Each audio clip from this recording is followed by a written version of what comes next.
Hey, my name is David Ninh. I'm the director of Press and Publicity at Kino Lorber, and I'm very proud and pleased to be moderating today's panel about Southern Critics, specifically Southern Critics Circle. This is our Southern Critics Circle, and we have two very esteemed members of the press here who are from the South.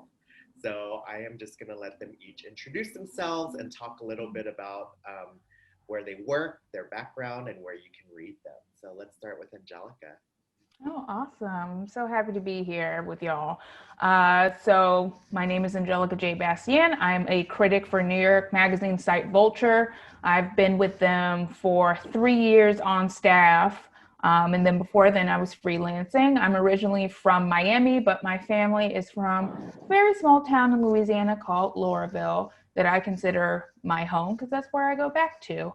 And you can find me on Twitter at Angelica Bastien, talking about acting and old Hollywood and all that fun stuff. I've been having a lot of fun this year with what I'm writing, and I hope people get to enjoy it as well.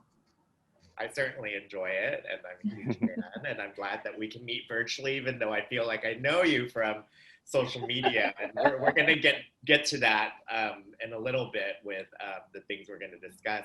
And then next we have Matt Jacobs.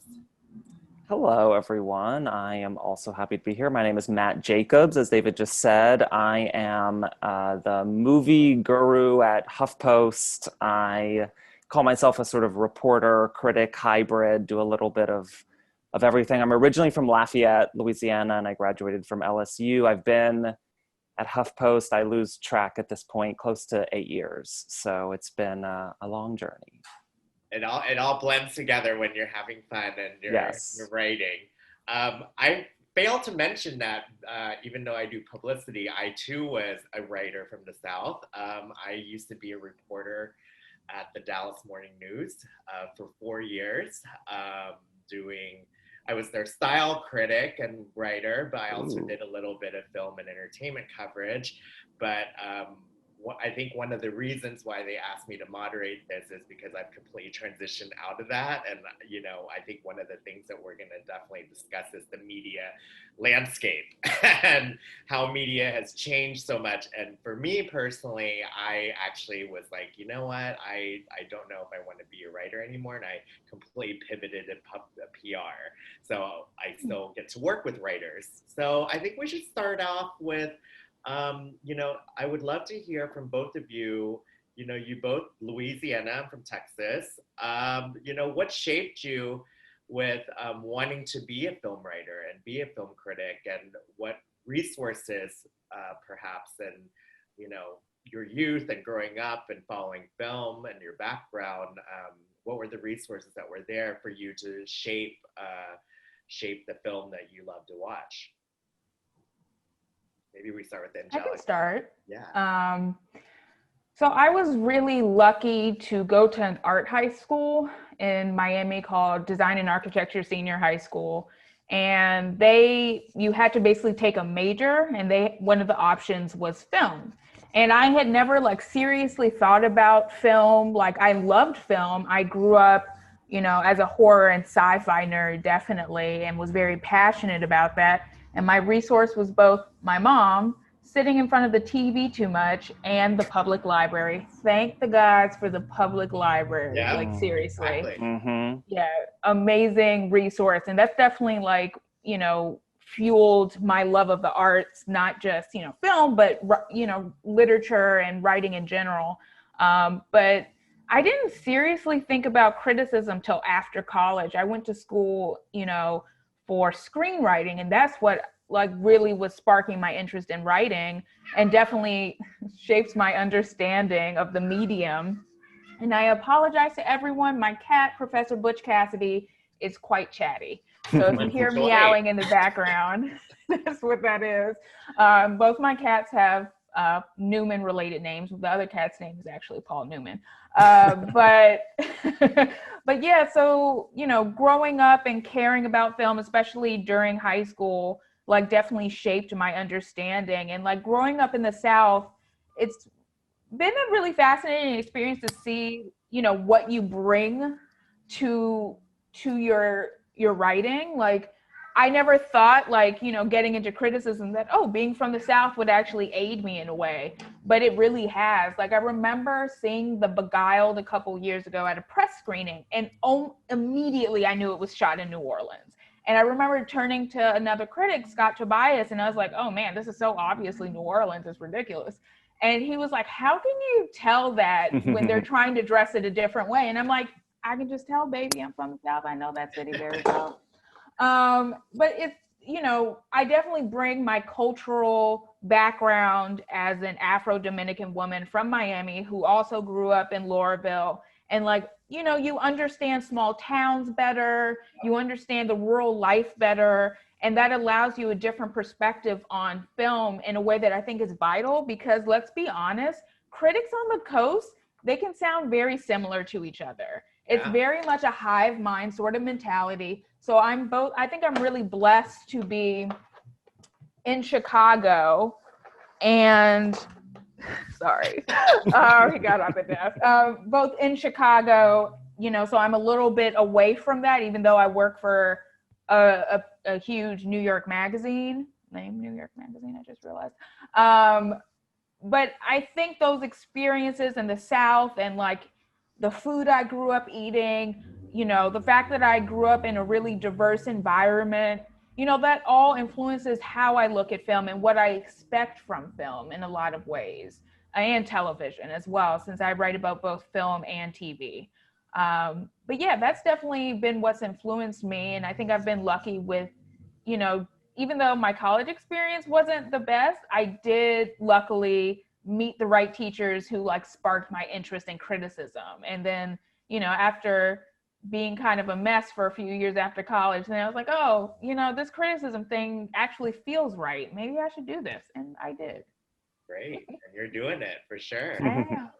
And Matt, you and your background and your interest in film and where you grew up and what influenced you?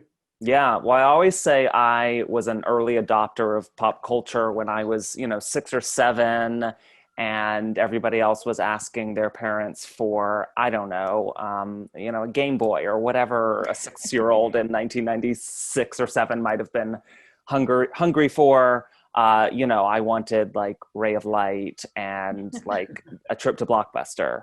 And so I think also, I grew up in the 90s and Entertainment Weekly was my Bible. I think a lot of 80s, 90s and early 2000s kids or teenagers, young adults, remember what it was like to sort of have Entertainment Weekly and a couple other publications as sort of a lifeline to a version of Hollywood that wasn't always on, depicted on TV and in certain corners of the press. And so, I would read all of that religiously, and it took me a while to realize that there were people sitting at desks putting this magazine together, and I too could be one of them. I thought, I realized that popular culture and film was always kind of my first love, and literature and all of that.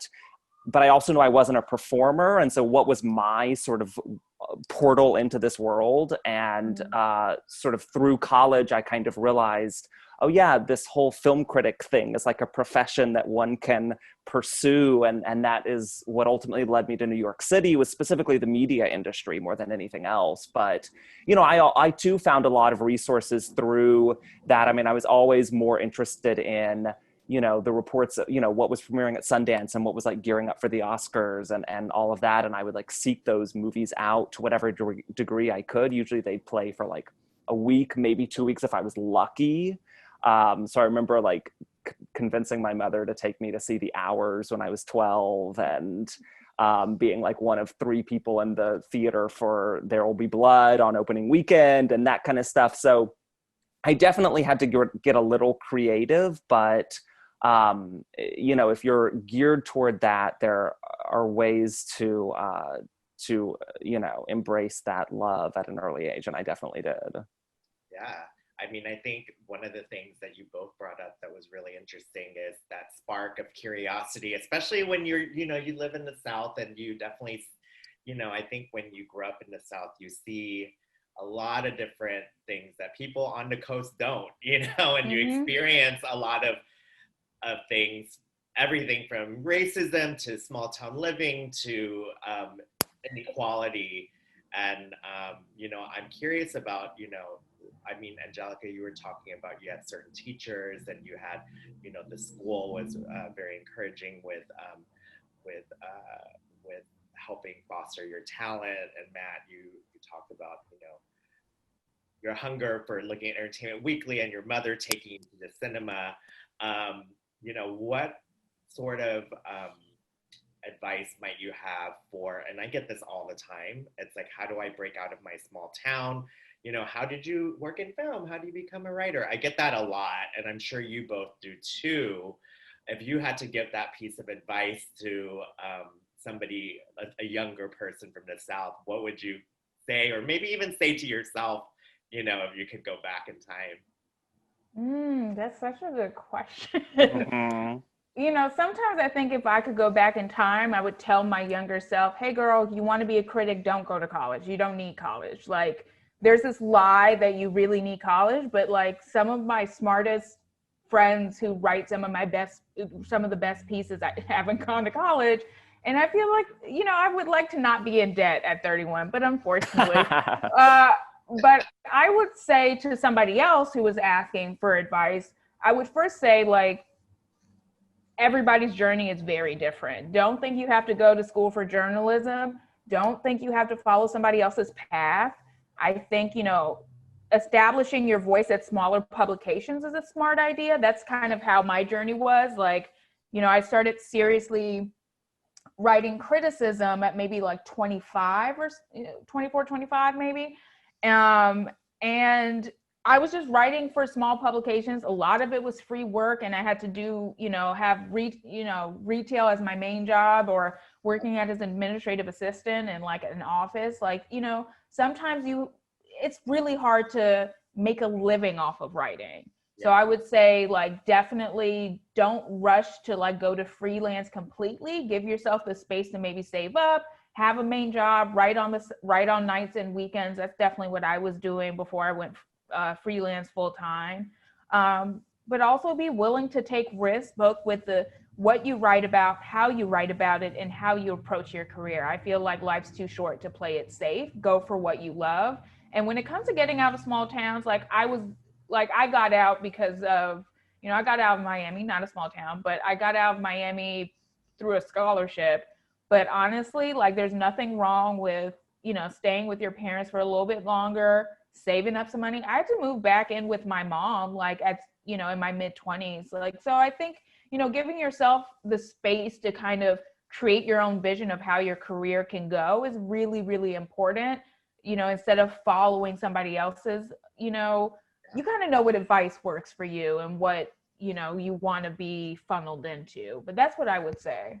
I agree with that. I think being flexible with, you know, when thinking about your future and not sort of, you know, following this traditional path. Like, you know, I was always told, okay, you go to school, you do, you know, I was a journalism major. And then this is when I'm a little older than both of you. So I was like, you have to pick print or broadcast. Those are your two options. And I was like, well, I don't want to be on TV, so I'll do print. Then I'm doing print, and then like I graduated. I'm like, well, what about the internet? Because, like, you know, online journalism was completely starting to, you know, be fueled, and like the year after I left my college, finally started to do online journalism, like classes and things like that. So, you know, things are always changing. So I agree with being flexible, which is, you know, why I left writing to go into publicity, because, you know, you still have to think like a reporter. What about you, Matt? What do you think, if you had to like speak to your younger self from the South, and, you know, what kind of advice would you have for you know, the next generation of budding film critics? Yeah, well, it's interesting because I never imagined living in New York City. That was never like an aspiration of mine until my senior year in college. And I did it, well, for two reasons. Partly I wanted to go somewhere progressive, and also I wanted a job at national media, and that's the hub for it. But I've also realized, and I know this is rich coming from somebody who has now lived in New York for going on 9-ish years, you know, I've also realized how rich arts communities are in cities that are not New York and Los Angeles. You know, the media and popular culture and Hollywood in particular really glorify New York and Los Angeles, and to a lesser degree cities like Chicago and some other kind of bigger cities. And I have adored my experience here. I'm glad that I'm here. I'm also at this kind of weird crossroads with like, how much longer am I staying here and what's the rest of my life? So it's coming at all, you know, this like a rush of emotions right now, and all amplified by COVID. But, you know, something that I've realized too is older school media folks, and also just the way that the pipelines in Hollywood and the media work, very gatekeepery and very ordered around those two cities, New York and Los Angeles. And part of me has this urge to sort of also tap into, you know, cities like Portland and Austin, and even smaller than that, that have these great arts kind of communities. And so I think for folks who are looking for a pathway into this world, but don't necessarily have the resources or the desire to move to a New York City, an overwhelmingly expensive and annoying city, a wonderful and glorious and fun one also, but it's not an option for a lot of people. And that doesn't have to be a deal breaker for your passions or your career. I also think there's this tendency within the sort of confines of like movies in particular, for there to be these sort of mentalities of like, again, like kind of as Angelica was saying, like, here are the majors that are, you know, going to give you the education that you need in college to be a, you know, a movie intellectual. And here are the movies you need to have seen to be prepared to do this job. And I just think there are so many different ways to have an education in culture and the arts. And there's no one list, there's no one major, there's no one university, and there's no one city that will give you that inevitably better than others. Agree. Yeah, I think that's a really good point, bringing up the cities and where you can live. It's like, you know, even though I am in a big city and I'm in Chicago now, you know, I always thought too, like, oh, maybe I have to move to New York, but I've been able to carve out a career here. And I think one other thing I will say for people coming up, just be voracious, read, watch, listen, absorb more than what you put out. That's like the one piece of advice I think is you should actually live by as a critic is just always be curious, always be a student. Use your brain. Same. Yeah, I've been in rooms before at HuffPost with various college groups that are coming through, and the one piece of advice that I always give to them is to read and watch anything and everything. That is your education. There are great professors and folks who can talk to you about how to read film and how to be a film academic and all of that. But honestly, your own education is going to be the most enlightening that you can possibly find. Totally agree with that. Well, something that Matt touched on, of course, you know, we have to bring up is COVID, and writing and focusing and film criticism in the era of COVID. I think one of the things that I was struck by, you know, with the pandemic and everything going on, is the stress level this has put on critics. You know, we are in a very tough period of political uncertainty. The election is around the corner. There's a lot going on. There's a reckoning happening, you know, in the arts across the nation, with the Black movement and Black artists and Black people. I just want to talk about how this has affected your writing. Has it, you know, galvanized you to like really throw your energies behind, you know, the work that you do? Has it informed the work that you do? Has it changed the work that you do? I'm curious how COVID has affected both of you as critics and writers. Not just COVID, but just the whole climate of everything going on right now in our country. Yeah, that's an interesting question. I mean, it's a big, broad question. I'm sorry. It's a huge question. I will say, like, earlier in the year, earlier when we were like in more strict lockdown here, I had a really hard time with finding the importance of what I do. It just felt so small compared to everything going on in the world. And I asked myself, what's the importance of being a critic right now? Like, what's the point? Like, and then I realized what's important is we act as a historical record in a way of this time, of what people are experiencing. Because I always bring the personal to my work. I'm pretty, open and like about my passions and about what I struggle with in my work. And so I think people need, writing and the arts right now more than ever. I think not just as an escape, but as a mirror to what's going on. And I think that's very important. But it's definitely been really hard to focus right now, like just on the nitty gritty, totally basic level of I have to sit down and write. It has been hellish trying to focus. But I'm really lucky. I have a great job. I love what I do. And I just try to remind myself of the things I mentioned in order to continue on. Because it can be hard right now to like, for your job to be like, yes, you need to make money. Yes, you're lucky to have a job and all that stuff. But sometimes it's hard to see the importance and aspects of your life when so many people are dying and struggling in horrifying ways in this messed up country. I mean, it feels surreal to live in this time. I mean, I've been sort of jokingly, but not actually saying to people, we're living at the end of an empire. Like an empire can end over like 100 years or so, but we're like watching the decline in real time of America. And it's like delicious because this country, let's be honest, was built on horrifying genocide and slavery. So, I'm not too bad to see America go. But it is surreal to live in a time like this and try to also be working and living and writing and absorbing art. It can be hard to focus. But I think, honing in on little joys and even just the pleasure of the act of writing, a lot of times people like to joke, as writers, oh, I hate writing, writing sucks. That's not me. I love writing. Like, why would you do this if you didn't love the form? Agree. Exactly. And I think that finding that joy is kind of important right now.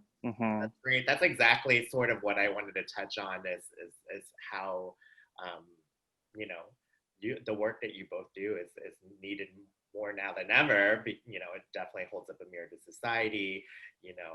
Matt, can you speak a little bit about this moment and, how you've been operating, with everything going on as well? I absolutely relate and have for a long time really with the idea of, does what I do really matter? Am I doing something that is beneficial to the world, so to speak? And I think you can kind of get bogged down in sort of thoughts like that, particularly at a moment like this. I think a lot of us who are in the entertainment ecosystem, so to speak, come June, we're feeling a little paralyzed by, what is my role? Do I have a role in this discourse and what is it? I've been so pleased to see, in addition to some sort of rethinking of within myself and among my colleagues and within the industry at large, of kind of like, what have we been paying attention to over the years? What have we pushed to the side and why? Getting back into that conversation of like gatekeepers and all that sort of stuff. I have loved seeing, in addition to sort of that kind of mirror aspect that you guys are talking about, a little bit of like correcting the record, a little of going back and talking about the movies that we didn't talk about when they came out 20 years ago or 30 years ago. I've loved revisiting things like The Watermelon Woman and movies that sort of slid past us and became these sort of niche movies that only a certain, a lot of mainstream publications have sort of brought light back to these movies and talked to these filmmakers about what it was like to make this movie at the moment that you did. And I think going back and revisiting that informs how we move forward in order to not sleep on the next Watermelon Woman that's coming out, and to reposition things within a sort of recent historical record, if you will.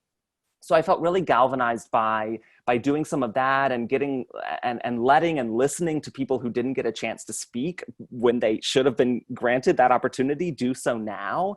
And also just the the delayed and necessary realization of what am I choosing to spend time on? Am I paying attention to movies about people that don't look like me? And how can I make sure that that we don't find ourselves in another moment 10 years, 50 years from now saying, why did nobody pay attention to this movie made by this Black woman when it came out, or whatever the configuration may be? So I think it's been complicated. I do also think, to your point, Angelica, like the attention span thing, which like, we could spend a long time talking about that. I mean, in addition to whatever social media addiction has done to reprogram our brains to just like doom scroll and all these things that we've been talking about in the past few months, just the relentlessness of this news cycle and the sometimes impossible seeming sensation of needing to pull yourself away from the headlines in order to finish the piece you're writing, or even just, hit play on the movie again that I paused because I got distracted by a push notification that came up, or whatever. It's an interesting thing to think about in light of something like Quibi, which came out, last year and was supposed to be like, designed for our social media addled brains and give us these like 10-minute, like, programming chunks, and like totally fizzled. And so it's like, what is the, how do you sort of keep your brain kind of like sound throughout the day in light of everything that's going on? And I do not have an easy answer to that, or any answer really.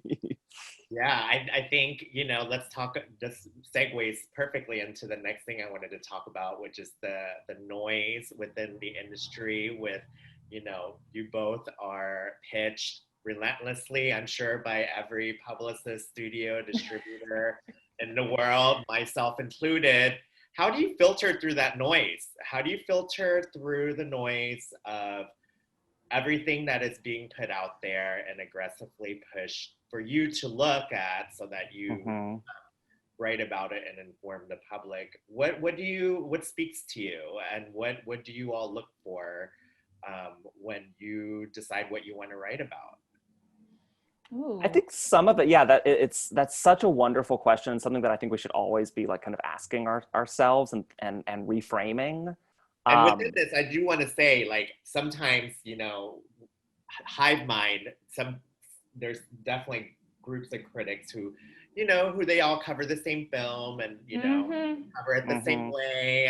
And I certainly see that as a publicist, but, I think, you both definitely stand out because you both cover a lot of different things. So I am very genuinely curious what you look for and what speaks to you and what sings for you.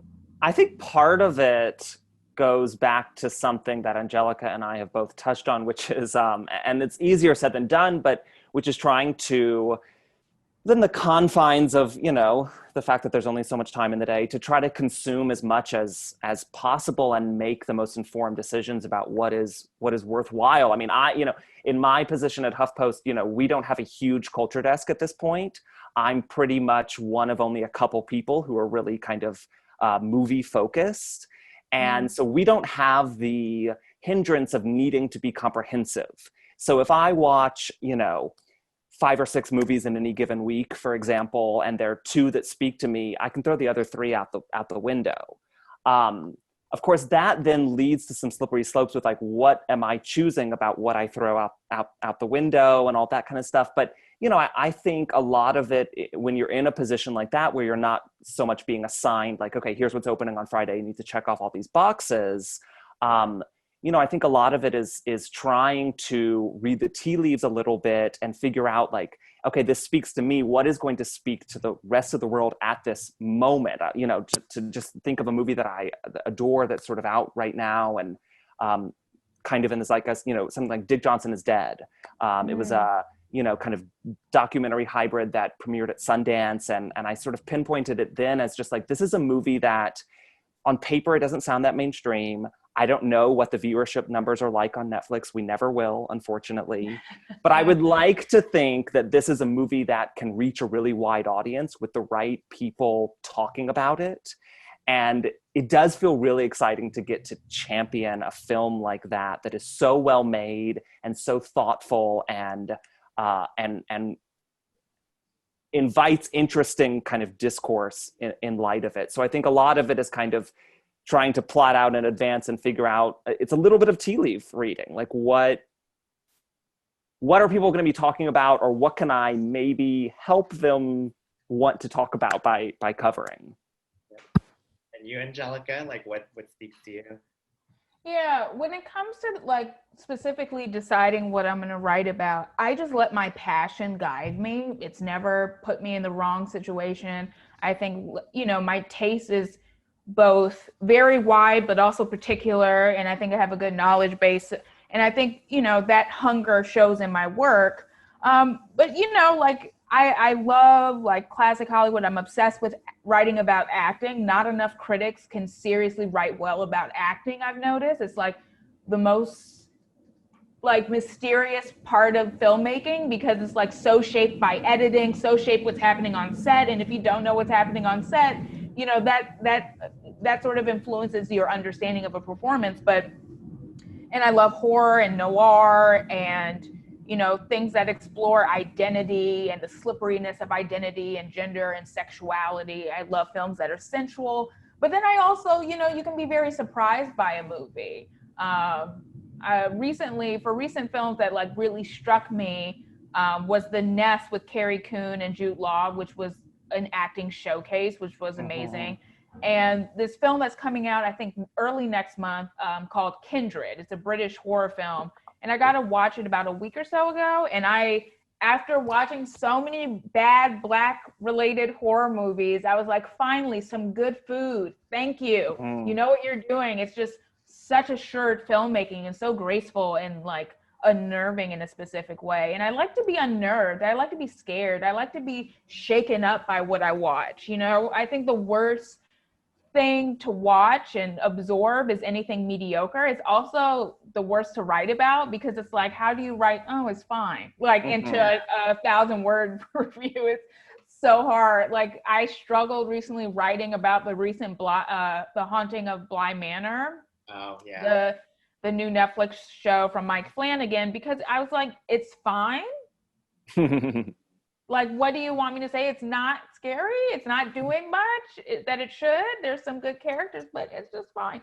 And I think that's the hardest to write about. But I think, understanding your voice as a writer also sharpens your discernment in a way about what you can cover, also. But it's good to also push yourself outside of your boundaries. That's something I've been trying to do more and more as I've been writing more reviews amongst, my essays. But that's how I approach those things. Great. You almost sort of hate to say it, but watching things that you dislike teaches you to appreciate and write and talk better about the things that you do like. Yes. Totally. And I know, so it's kind of like there's certain genres or sensibilities that are sort of like not for me. Not really into superhero stuff, but I know that, watching that stuff is important for figuring out kind of where Hollywood's dollars are right now and where their kind of intellectual sensibilities, or sometimes lack thereof, are at any given moment. And so for me, those movies are a slog, but they're important because, it taps you into kind of like, okay, I can recognize what this movie isn't doing that I like when movies do. Well, speaking of film that someone didn't like, I think we all read Angelica's Antebellum piece, which was really well written.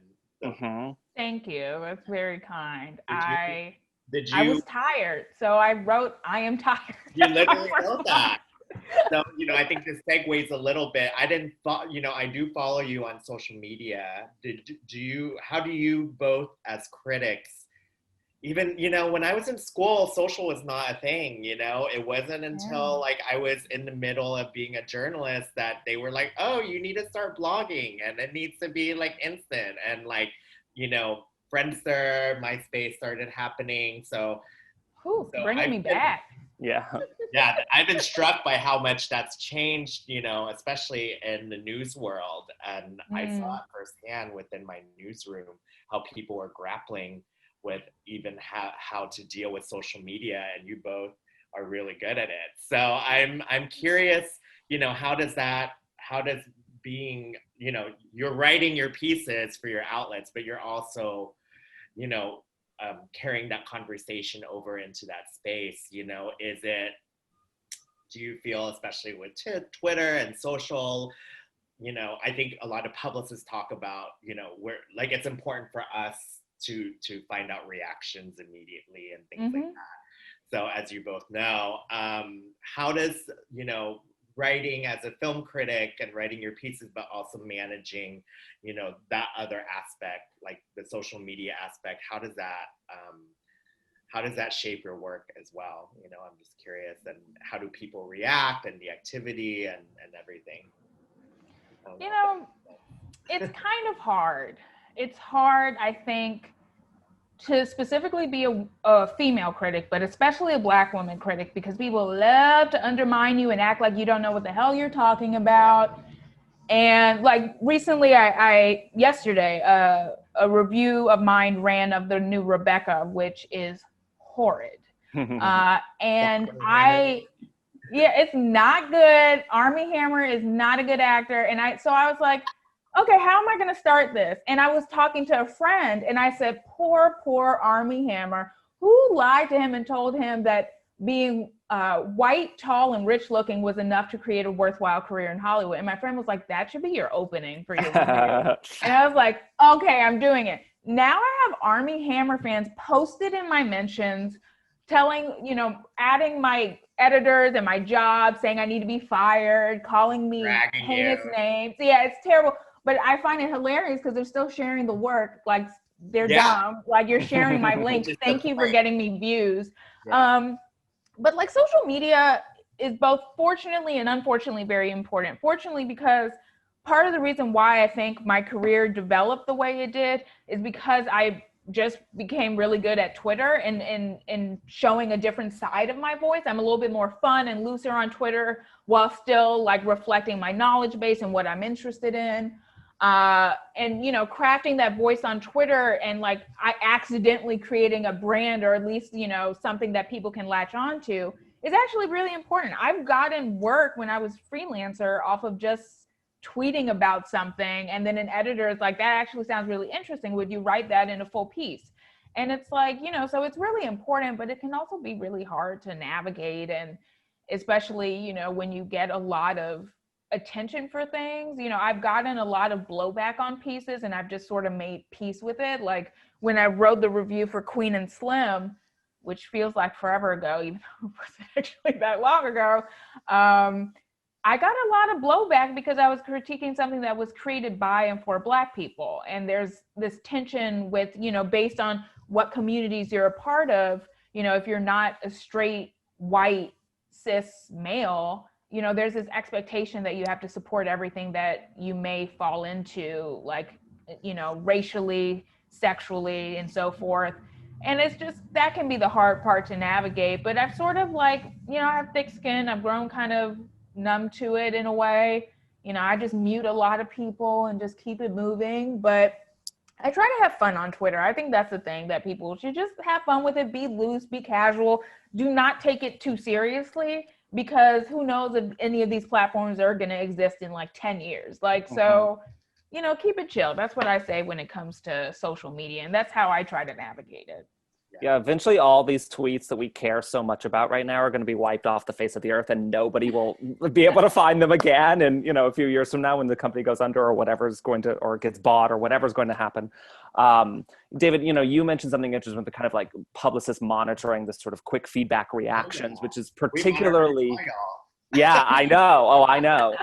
And which is particularly a phenomenon, around festivals and, you go to Cannes or Sundance or TIFF or Venice or whatever it might be, particularly once you're getting into movies that are kind of up for, Oscar contention and all that kind of stuff. And it really can feel like sort of an arms race to have the quickest, but also the smartest and funniest and pithiest and, most memorable response to a movie. And I think there's a lot of kind of posturing within that, and a lot of kind of, people who really have come to see themselves as these big authority figures in the world of film criticism and all that. And something that I've kind of been sort of cautious of in the last kind of year or so in particular is falling to that trap of these sort of hyperbolic reactions. I mean, Yeah. especially in light of, whether it's at a festival or not, often we're watching a lot in the course of any given week.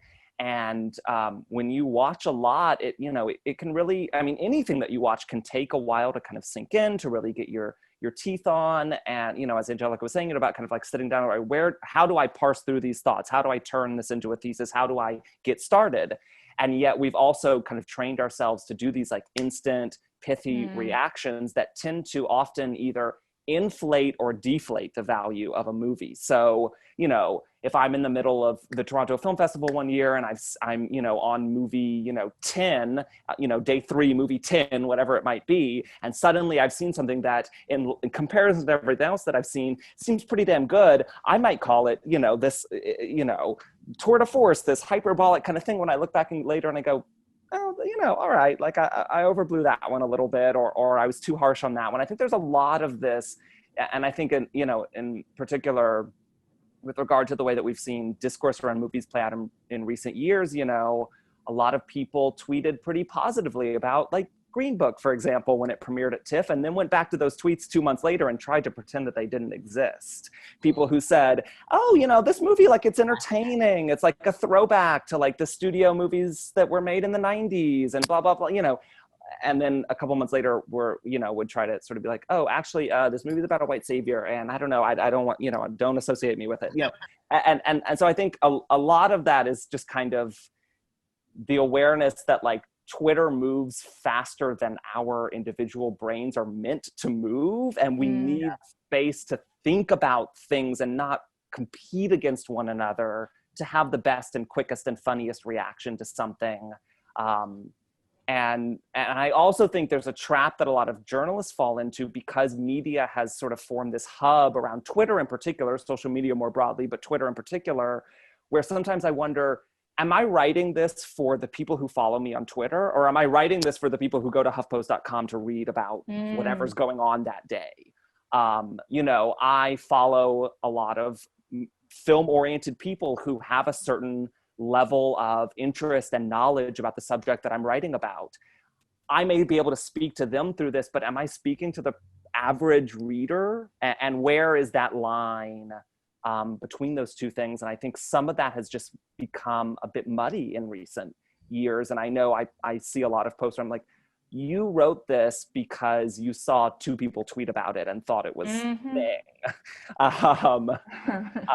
So yeah, it's warped us in a lot of ways. It's also brought us together. It's introduced us to voices that we wouldn't hear from otherwise. And a lot of times I read tweets by critics and writers and even just, I mean, I hate to use the word random, but other people, non-media professionals, and say, I've never thought about it that way, or you use such an interesting verb there. I never would have thought to apply that word to that movie,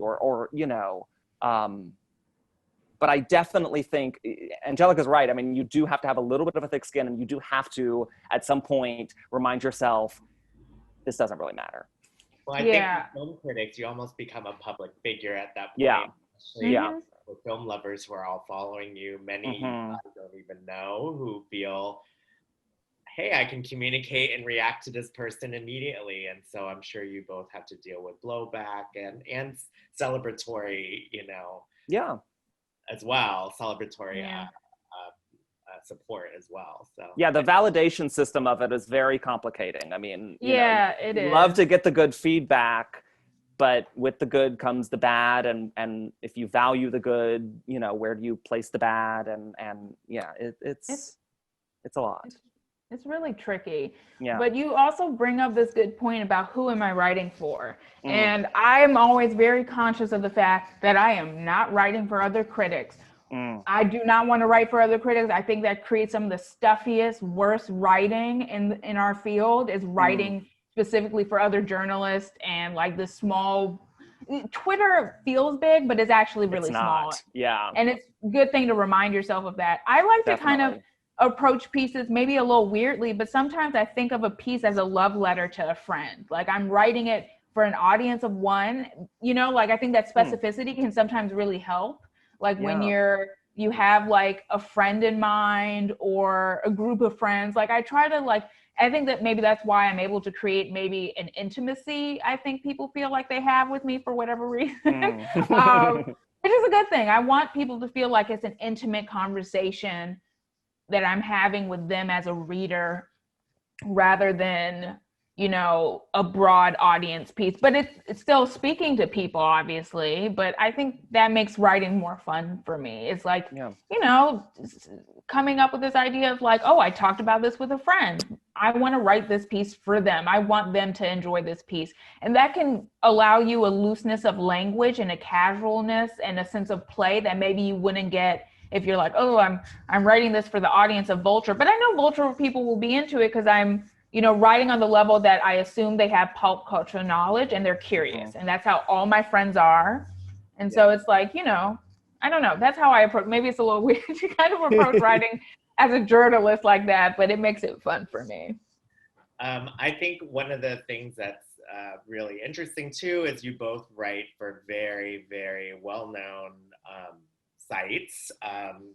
Metrics are certainly important for sites, and you know that's something that you know I'm curious about and how that informs your work. I certainly, not you guys, but I've certainly talked to other journalists who are like, oh, you know, I want to write about this, but I need to write about this because, you know, it needs to get clicks or whatever it is. And, you know, or, you know, I need to figure out the one thing I do hear from some critics is finding that balance, you know, so that they keep their editors happy and their pieces are well read and widely read versus, you know, writing about the things they want to write about. There's certain freelancers, and I'm just going to say it because she's not here, but Meredith, who was supposed to be with us on this call, she's one of my best friends, and she writes for many different sites, but she's also a film producer. And I just remember we were like, girl, you need to write about this film. Like, it's totally up your alley, da, da, da. And she was like, I don't know if I can get them to like be on board with this. I'm going to try though to pitch them. So I remember like navigating that with her as a journalist. Do you feel bound? No, I don't even say the word bound. Like, how pressured do you feel to, with the outlets that you have, to focus on even metrics? Does it matter to you? Does it inform your work at all? Does it inform it a little? You know, is it something your editors push on you? I'm curious about that as writers.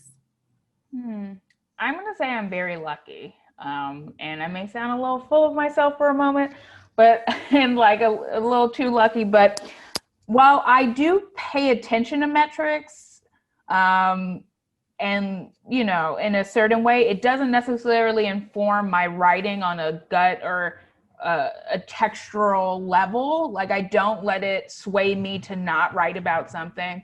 And I've been really lucky with how I've carved my career. I can't honestly think of a time since I've been on staff that my editors didn't say yes to a pitch. Like, they really give me space to like write some weird, sometimes very personal pieces. And while of course you're bound to news pegs to a certain degree, I've been really lucky to also get a little bit more time than I think other critics get to like really sit with something. And I don't usually have to do the super quick reaction. I actually kind of prefer to be a little bit later in the conversation, you know, drop a bomb on people and be like, let me remind y'all how to actually write, because some of y'all do not know how to write. But that's a whole other story. But I don't know, we all have to think about metrics because it does influence our careers. And like, you know, even though my editors are never like pressuring me to write something because they're like, oh, this is going to get clicks and we know you're good at this or whatever, they do let me know how well my work does. And thankfully my work does really well. So I'm obviously striking some nerve by following my own passions, but I know I'm very, very lucky, and other people have it very differently, especially if you're freelance. You know, we have the benefit of being on staff, so it's a little different. Like, that's why I think there's an acceptance of pitches that are a little bit more experimental, or a little bit, the news peg may not be as fresh and stuff like that. A freelancer doesn't get that regard. Yeah, totally. Yeah, I can't relate to how a freelancer would experience that.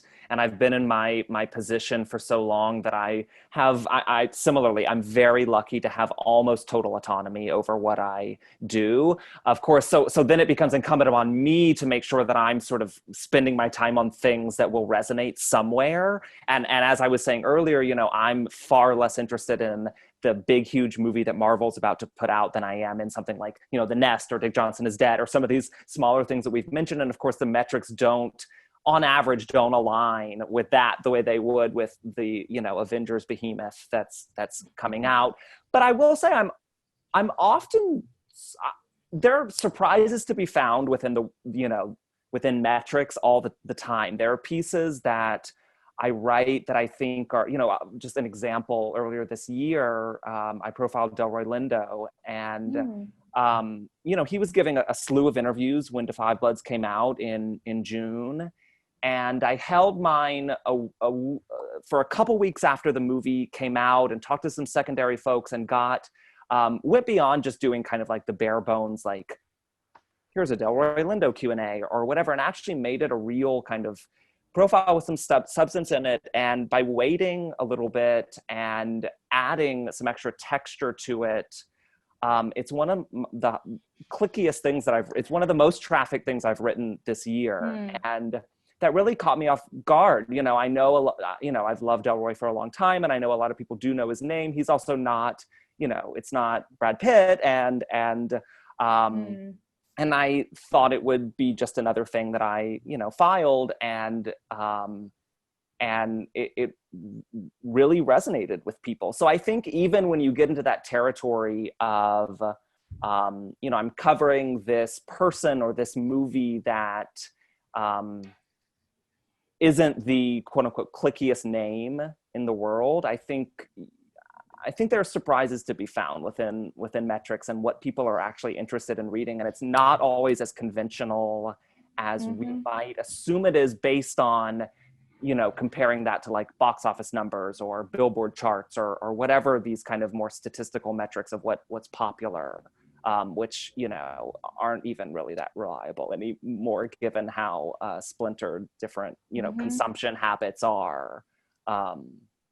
So, I mean, yeah, I'm always surprised at what people are interested in reading, and realizing that it's often more inclusive and interesting than we might give it credit for.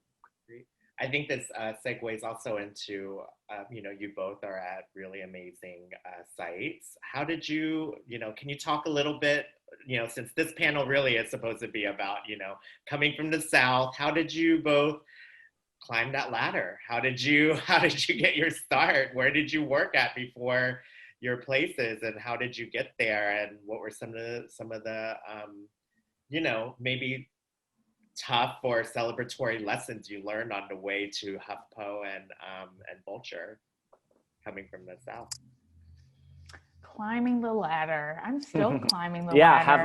Baby, I don't know. I don't even know where the ladder top of that ladder, but yeah. Yeah, no, I'll be climbing the ladder probably it's so good to stay hungry. I don't think you're a good writer or artist if you feel like, yep, I've made it, I've done everything I need to do, I'm just gonna keep doing it for whatever reason. Now, I'm always hungry and climbing this ladder. I don't think the ladder ends, unfortunately. Fortunately, I don't know. But for me, I was really lucky.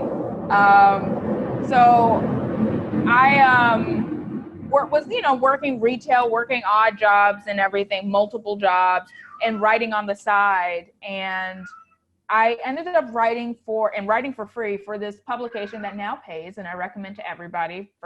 They have great editors. Bright Wall Dark Room. They're like a small film journal, and they create such great work, and they give you so much space. And the editing, I got to experience, what it's like to really work with an editor that's involved. I like my editors to be involved. I like them to be maybe not harsh, but really like thorough. And that gave me that experience. And writing pieces for them caught the attention of Matt Zoller-Zeist, who is the head TV critic at New York Magazine, and also writes and edits for RogerEbert.com. And he ended up referring me to Gazelle, who's been my editor at Vulture. I've been working with her for 5 years, so 2 years, about 2.5 years freelance, now 3 years on staff, or give or take a little bit. So that's how I climbed the ladder. It was somebody recognizing my work, and I was toiling for a while, writing for free or making very, very, very little money off of, pieces and doing odd jobs. And that's how it worked for me. And it wasn't, a direct, like, going after college just straight into an internship or anything like that. It just was a good amount of luck, the right person noticing my work, and doing the work necessary to craft my voice and be good at what I do. Great. And you, Matt? Yeah, I think that's kind of that's a pretty common sort of journey. I was big in my student paper in college, and highly recommend that to anybody who can sort of get that experience. And then I knew in moving to New York, well, I sort of decided that I was going to get a master's because I just felt like that's what I had always assumed I would do, and moved to New York and did a semester of grad school, and loathed it and felt like it was a total waste of my time, because it was. I do not recommend it to anyone pursuing journalism unless you're going into some like hyper niche beat that needs like an area of expertise. Do not get a master's degree in journalism. But in the course of that, I had started an internship at HuffPost. And so basically my departure from school was in conjunction with HuffPost offering me the full-time job. So I sort of went back and was like, all right, I'm going to leave here and go get paid what I've been paying you to try to teach me to do that I already knew how to do. And I've been here ever since. That was, 8 years ago or so. And so, I'm in student debt for a degree that I don't have, but it got me my career. So there's a lot so the point is, I think there are a lot of circuitous routes to get where you want to go.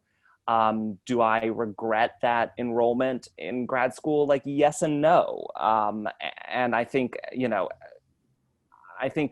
not everyone's going to get an internship at 22 that turns into a full-time job at 23 that you still have at 30, but that's my journey. So, yeah. Well, thanks for sharing that. I think one of the questions that they wanted us to touch a little bit on is A24's Minari. Have you both seen it? No, I haven't. I wish. The trailer looks amazing. It's very up my alley. Did you see it at Sundance? I saw it at Sundance, yes. So I think they thought it was a good tie-in. I did see the trailer. As soon as that trailer hit, the social media agents were all over. They were I was everywhere, and all the Asian networks I was and so I was like, okay, this is striking a chord. Because the film is about, Steven Yeun is the main actor, and it's directed by Lee Isaac Chung. The film seems, from what I can tell, seems to be a beautiful look of this this Korean family in Arkansas, I believe. And probably from what I can tell from the trailer, I do need to see it. I haven't seen it yet. Hasn't been made available to me yet, but especially the journey of the son who is moving to this small town. I guess it's Matt, you already saw it. Is there anything, that struck you about the filmmaking or where it was set? I know it's a different state than from where you're from, but, are there any takeaways from the themes of that film with feeling, a little bit of a Southern outsider? I don't know. I guess that's what I'm trying to ask. Yeah. Well, I'll say, first of all, the film is beautiful. It is beautifully shot. I think it's interesting because it's coming out in February, so technically not a 2020 movie, but I would say if it were coming out in 2020, it would definitely be one of the best of the year, regardless of it coming out this year or early next. It does fall into the sort of prolonged qualification window for the Oscars. So I'm really excited to see it get a better shot at award season because there are so fewer titles qualifying this year because of the weirdness of theaters this year. Yeah. But it is, to your point, Stephen Yoon will be billed as sort of the lead of the film, but it really is the perspective of his young 6-year-old son. And the interesting dynamic there is something that I think all of us can relate to, which is being a child in your parents' world.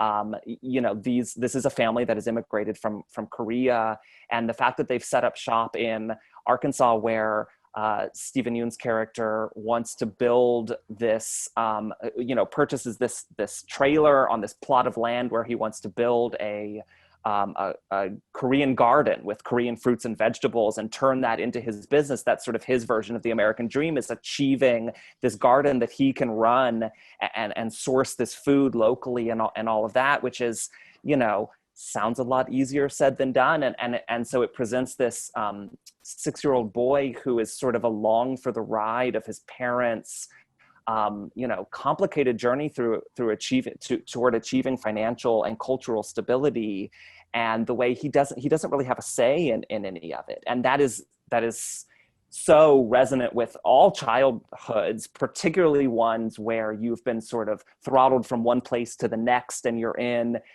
this what can feel like a foreign land, and you have this weird sort of kind of helplessness over the decisions that are around you, and so you have to kind of look for the beauty and the positivity where you can find it, especially while your parents are arguing about how to make ends meet. And I think some of the nuances of that, we talk a lot about the American dream and the immigrant story and the way that's being portrayed on film.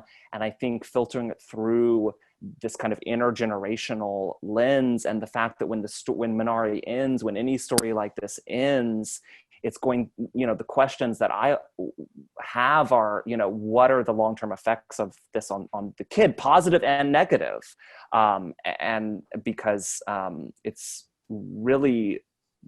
going to shape his entire life. And I think the beauty of that is what makes that movie so special. Well, I'm glad you love it. I can't wait to see it on the big screen. Hopefully one day when we can. And yeah. John, I'm sure you're looking forward to that one too. I am. One thing I do want to ask, if you have to look at your body of work, you both have done so much. I know this is such a cliche, what is the piece that you are this is it, I'm the most proud of this is the one that I totally, worked the hardest on? What is your favorite thing that you put out? It could be one or two. I'm just curious so that our audience can go find it.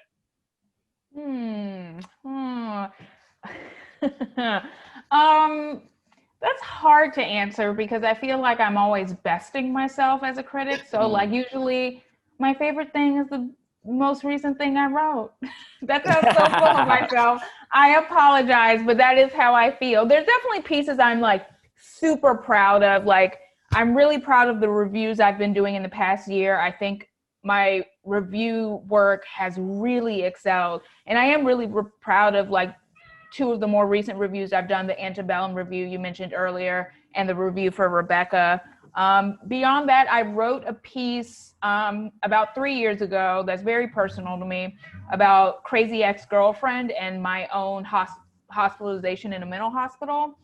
And that's probably one of the pieces I'm most proud of because I think it's the perfect blend of cultural criticism and what it means to actually successfully create a TV show. I talked about it visually, narratively, but also on a very personal level. And that's the kind of work I want to definitely do more of. So I'm really proud of that, especially. I really love that piece, I have to tell you, because I do watch Crazy Ex-Girlfriend and I've watched it through each season. And it's, when you start that first season, it's oh, okay, it's light and she's kind of, yeah. And it really digs into serious issues of mental illness and it's really raw in a lot of ways. It still retains its humor, but yeah, definitely. But I think they do a good job. And for you, Matt?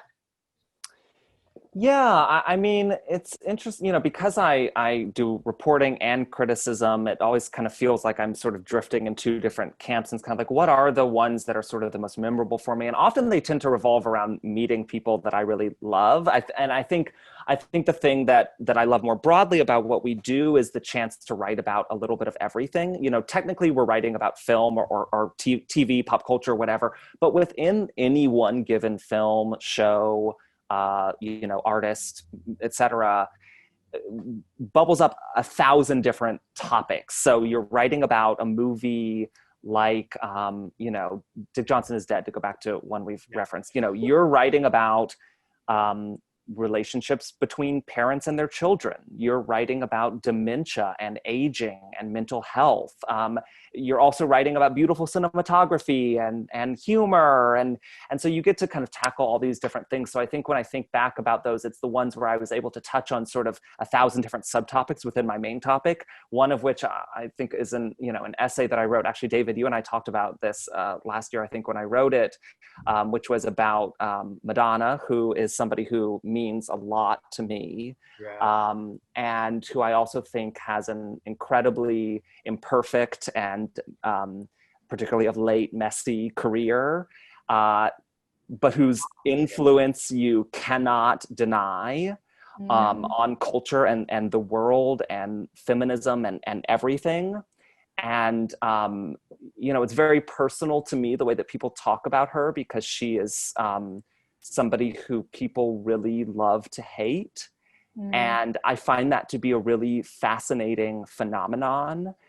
Sometimes I think when people talk about her, they don't even really fully know what they're talking about. There's just some idea about her that people, especially in the last few years or so, have really come to turn against. And I spent a long time, about a month, maybe 2 months, kind of working through those thoughts and sort of trying to sum up her career in light of the conversations that have been foisted upon her by people who are ageist and sexist and all sorts of things, and also the grave missteps that she has made along the way that have invited some of those conversations. And so that becomes very personal for me, because this is somebody who I grew up with and have followed religiously for a long time. And sometimes I think being able to apply a sometimes harsh lens, a critical lens, to the things that we love that speak to our sort of childhood inclinations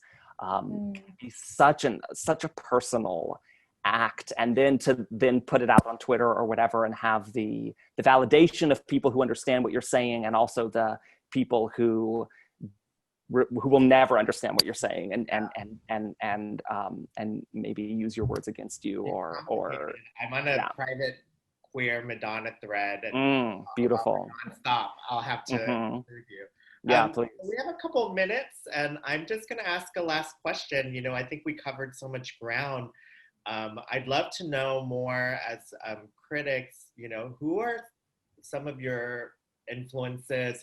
Who do whose work are you loving right now? What other critics do you really enjoy reading? Easy question. So many artists or critics or directors or films or anything. Like what some of those are, and what do you read religiously or like or enjoy? In terms of influence, I'm less influenced by criticism and more influenced by other forms of literature. Like a huge influence on me. Like my 3 big influences that I always tell people about are 4. So Toni Morrison, Angela Carter, Truman Capote, James Baldwin. Those are like the people that like him. And you know what? Betty Davis, and that sounds weird, but like her acting is how I want to write. Like I want to be that fiery, that precise, that like forceful, that iconic. That's what I aim for. But in terms of like cultural critics I really admire, the first would be someone I'm actually close friends with. Actually, these people are all of my friends. But Lauren Michelle Jackson, I think she's now writing for The New Yorker. She's amazing. Doreen St. Felix is really great. Sheila O'Malley is an amazing film critic. Those are definitely the people I read the most. Yeah, similarly, I mean, you know, of course, you know, to sort of tie in the two things, you know, of course, I will devour some Joan Didion and some James Baldwin and all those folks. In terms of the space that we're in right now and people I read religiously, Justin Chang is maybe the best critic, you know, daily critic we have kind of writing today. I've really admired, you know, Amy Nicholson is somebody who's writing I've always liked, but lately she's been in the podcast kind of arena. Another girl from the South. Oh, that's right. Yes, she is. She's from Texas, right? Texas, and then she lived in San Antonio and then Oklahoma. You know, I never saw, you know, love listening to podcasts, never thought of myself as a potential podcaster and still don't really, but have been fascinated to see how much she has applied the same sort of sensibilities I saw in her writing to her podcast work and how transferable the skill really could be from one to the next. Because I think a lot of us who come in with writing sensibilities, who loved like English in high school and have degrees in English and all that sort of stuff, really are married to kind of like prose and print and writing and all of that. But I've loved kind of seeing what she's been able to do in an audio setting that really doesn't feel that much, it doesn't feel like she's sacrificed what she was once doing in a print setting. So that's been sort of fun and inspiring for me. Great. I think that's all the time that we have. I just want to thank our two esteemed critics from the South, but, you know, now live up north, Angelica Bastien with Vulture and Matt Jacobs with Huffington Post. It's really an honor for me to do this because I'm a huge admirer of both of your work. And obviously I love working with you on the other side as a publicist. So thanks for tuning in, everyone. And check out the New Orleans Film Festival. It's going on, and they're doing a lot of great virtual screenings as well as some outdoor screenings. And you can go to the New Orleans Film Society website to explore hashtag NOFF2020. So thanks to you both, and have a great day. Thank you. Bye. Bye.